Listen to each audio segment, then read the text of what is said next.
वास्तु के अनुसार किस दिशा में वृक्ष लगाना है, किस दिशा में मकान बनाना है, सभी लोगों को पता है।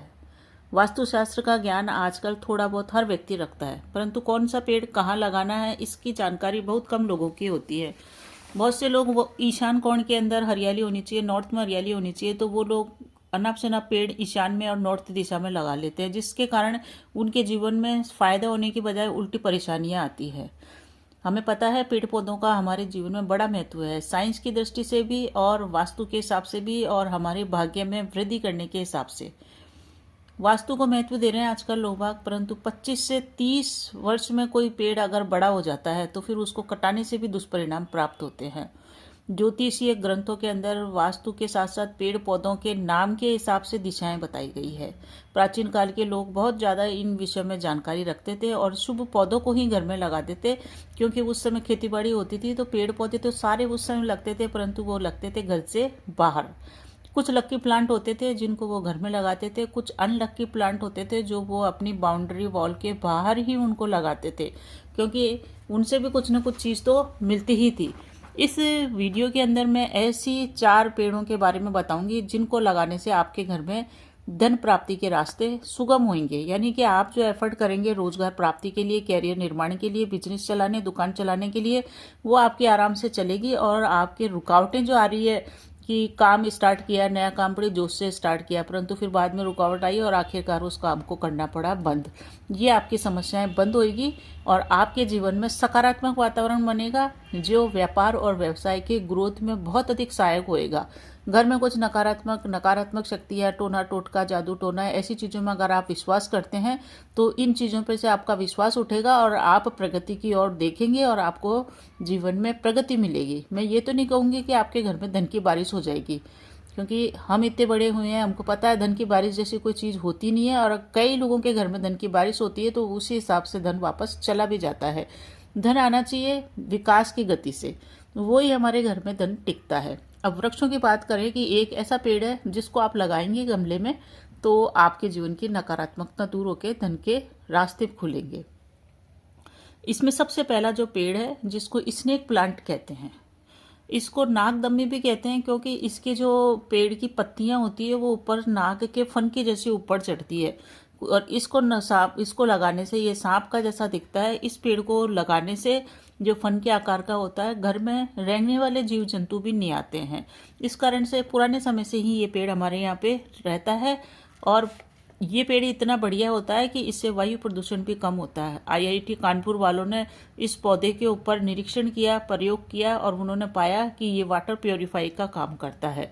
इस पौधे को ज़्यादा धूप की भी जरूरत नहीं होती है और इसको आप अपने घर के अंदर, अपने कमरे के अंदर, अपने ड्राइंग रूम के अंदर लगा सकते हैं। इससे बड़ी पॉजिटिविटी आती है और वातावरण सुखद होता है। एयर प्योरीफाई का काम करने के कारण ये बहुत ही सुखद वातावरण बनाता है और हमारे मन में शांति, सुकून देता है। साथ ही साथ धन को आकर्षित करने का भी ये काम करता है। अब अगला जो पेड़ है जिसके बारे में मैं बता रही हूँ वो है आक धतूरा। देखिए, धतूरे के नाम से आप लोग सभी परिचित हैं, क्योंकि धतूरे का फूल और वो चढ़ता है भगवान शिव के ऊपर। परंतु जो आक धतूरा होता है, 2 तरह के धतूरे होते हैं। एक धतूरे के पेड़ के अंदर जो कि अपने आप ही उग जाता है, उसमें बैंगनी सफ़ेद से फूल आते हैं और एक में आते हैं वाइट कलर के फूल। तो श्वेत वाले फूल वाले आंकड़ा को आपको लगाना है, जिसको कहते हैं श्वेतार्क। श्वेतार्क पेड़ बहुत ही चमत्कारिक पेड़ है ये, जिस भी घर में अपने आप लग जाता है वहाँ अपने आप से ही धन की प्राप्ति होने लग जाती है। अपने आप से का मतलब एकदम से नौकरी लग जाना, एकदम से दुकान व्यापार चमक जाना, एकदम से कहीं से रुका हुआ पैसा प्राप्त होना, कोई नया स्टार्टअप करा, एकदम से आकाश की ऊंचाइयों को छूने लग गया। तो ऐसा होता है श्वेतार्क। जो गणेश जी होते हैं उसकी प्रतिमा जो आपने देखी है सूंड के निकली हुई, इस टाइप से लोग घरों में लगाते हैं। वो जो ये पेड़ आप लगाओगे, उस पेड़ को आप 4-5 साल तक लगा रहने दें और जब आप उसको खोद के निकालेंगे तो उसकी जो जड़ होगी वो भगवान गणेश की प्रतिमा की जैसी होगी। इसी के कारण से गणेश जी के जो जड़ को लोग धारण करते हैं, अपने घर में रखते हैं, उसको श्वेतार्क गणपति भी कहते हैं। इसको लगाने से व्यक्ति के जो जीवन में परिवर्तन आएगा, उस परिवर्तन को देख के आप दंग रह जाएंगे। इसकी जड़ से निकले हुए गणेश जी इतने चमत्कारिक होते हैं कि वो सारी विघ्न बाधाओं को हटा देते हैं। मेरा कहने का मतलब ये नहीं है कि आप पेड़ को हटा दें, आप पेड़ को लगा के रखिए और फिर उसकी आप विधिवत रूप से देखभाल कीजिए और उसे बड़ा होने दीजिए। जैसे जैसे वो पेड़ लंबाई में बढ़ता जाएगा, आपके धन प्राप्ति के रास्ते भी बढ़ेंगे और घर में धन टिकने लगेगा। और आप जो प्रयास करेंगे ना धन प्राप्ति के लिए, आपके बच्चे लाइन में नहीं है, अभी कमाने की सोच ही नहीं रहे हैं, आपके पति कमा के ला रहे हैं परंतु वो सफिशिएंट नहीं है, तो ये सारी प्रॉब्लम दूर होएगी। कुछ नया आप स्टार्ट कर पाएंगे धन प्राप्ति का। अच्छी नौकरी, अच्छे कैरियर की आपको आकांक्षा है तो श्वेतार्क का पेड़ आप जरूर लगाएं। सफ़ेद आंकड़े के फूल वाला पेड़ आप अवश्य लगाएं। इसको लगाने का भी एक टाइम होता है, ऐसे नहीं कि आप हर समय कभी भी लगा लें किसी भी पेड़ को। विशेष करके श्वेतार्क जो गणपति जिसमें से निकलते हैं, तो उस आंख वाले पेड़ को आप लगाएं बुधवार के दिन और या बुध के नक्षत्र में लगाएं। बुध के नक्षत्र जैसे कि 3 नक्षत्र पड़ते हैं महीने में, 3 जो आते हैं नक्षत्र, आप पंचांग में देखेंगे तो आपको मिल जाएगा बुध के नक्षत्र, तो उनको आप देखिए। मैं इसमें मेंशन कर दूंगी स्क्रीन के ऊपर, आप देखते रहिए कि ये बुध के नक्षत्र है।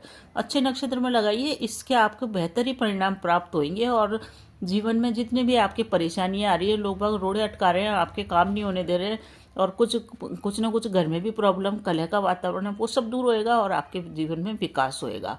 अगला जो महत्वपूर्ण पेड़ है जिसके बारे में मैं आपको बताऊंगी, वो जो पेड़ है वो भी बहुत ही बढ़िया पेड़ है, उसको भी आप लगाएं। कुछ लोग होते हैं जो ऐसे बोलते हैं कि मोरिंगा जो पेड़ है उसको घर के बाहर लगाना चाहिए। इसको सहजन का पेड़ भी बोलते हैं, सहजना का पेड़ भी बोलते हैं। इसके पेड़ की पत्तियों की सब्जी भी बनती है और ये पेड़ बहुत ही बढ़िया है। इसको लगाने से क्या होगा, सबसे पहले तो कि इसको आप जैसे ही आप इसको लगाएंगे मोरिंगा को, इसको लगाने से आपके घर में एकदम से वातावरण बदलेगा, अच्छा पॉजिटिव वातावरण होएगा, आध्यात्मिकता की ओर चलेंगे, गुण अच्छे विकसित होंगे। इस मोरिंगा का पेड़ को आप लगाएं, ये भी बहुत ही बढ़िया पेड़ है। सहजना का इसको पेड़ बोलते हैं। इससे नकारात्मक ऊर्जाएं खत्म होएगी, टोना टोटका, जादू मंत्र, छू मंत्र, ये सब चीज़ों में मैं विश्वास नहीं करती, परंतु जो लोग इन चीज़ों के बारे में सोच के परेशान होते हैं वो ये सब दूर होएगा। इन पत्तों को इसके जो पत्ते हैं ना उसको भी आप अगर स्पर्श करते हैं तो बड़ा अच्छा स्पर्श होता है, इससे नेगेटिविटी भगती है। अब एक जो पेड़ है जो लोग बाग लगाते हैं बहुत ज़्यादा, वो है मीठा नीम।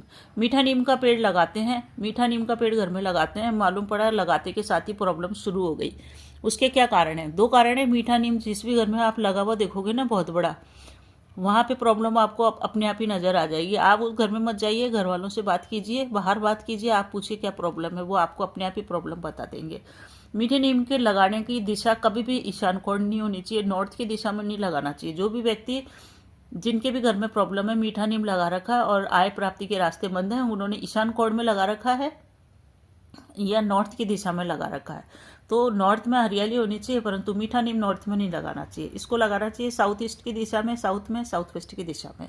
और इसके लगाने का एक सिद्धांत ये है कि इसको अपनी हाइट से, जो घर के अंदर जो भी आदमी आपका गृह स्वामी है उसकी हाइट से लंबा इस पेड़ को कभी भी नहीं करना चाहिए। आपको ज़्यादा पत्ते चाहिए आप 2 पेड़ लगा लीजिए, परंतु इसको ज़्यादा फलने फूलने मत दीजिए। इसको ऊपर से काटते रहिए ताकि ये नीचे नीचे फैलता रहे। इसकी पत्तियाँ इतनी ज़्यादा मात्रा में आती है कि आप इसको छोटा भी रखेंगे तब भी आपकी ज़रूरतों को ये पूरा करेगा। तो इस तरह से इस पेड़ को भी आप लगाइए, इससे भी बढ़िया रहता है।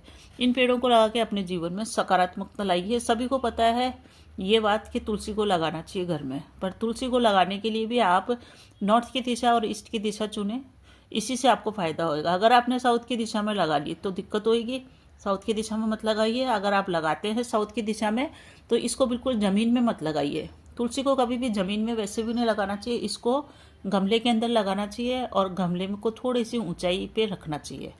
उसका एक प्लेटफॉर्म होना चाहिए, उसके ऊपर आप रखिए। तो ये था पौधों के बारे में महत्वपूर्ण जानकारी। ये वीडियो अगर आपको पसंद आ रहा है, अच्छा लग रहा है तो लाइक शेयर सब्सक्राइब कीजिए। कमेंट में जय श्री राम, ओम नमो भगवते वासुदेवाय अवश्य लिखिए। धन्यवाद।